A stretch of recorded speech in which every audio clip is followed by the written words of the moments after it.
One day, a man was walking through the park when he noticed a sign that read, "Talking Dog for Sale." Curious, he went over to the house where the sign was posted. He knocked on the door and a man answered. Man. Hi, I saw your sign about the talking dog. Is it true? Owner. Yep, he's in the backyard. Go see for yourself. The man walked to the backyard, and sure enough, there was a dog sitting there. He walked up to the dog. Man. So you can talk? Dog. Yep, I can talk. What do you want to know? The man was so shocked that he almost fell over. You're serious? You can actually talk? How long have you been able to do this? Dog. Well, I've been talking for years. I was part of a government experiment when I was younger.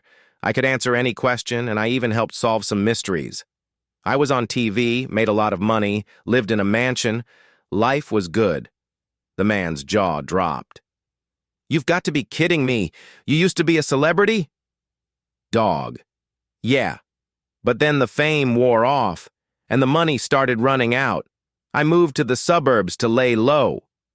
Man. That's insane. You're a talking dog and you're just sitting in a backyard? Dog. Yep. People don't appreciate the hard work anymore. They just want a cute dog to play fetch with, not an intellectual powerhouse.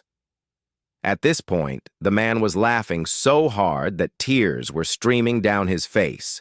He turned to the owner, who was standing by the door, and said, "This is incredible. How much do you want for the dog?" Owner. $10. The man was stunned. $10? You're selling this talking dog for $10? Owner. Yep. Man. Why so cheap? Owner. Because he's a liar. He didn't do any of that stuff.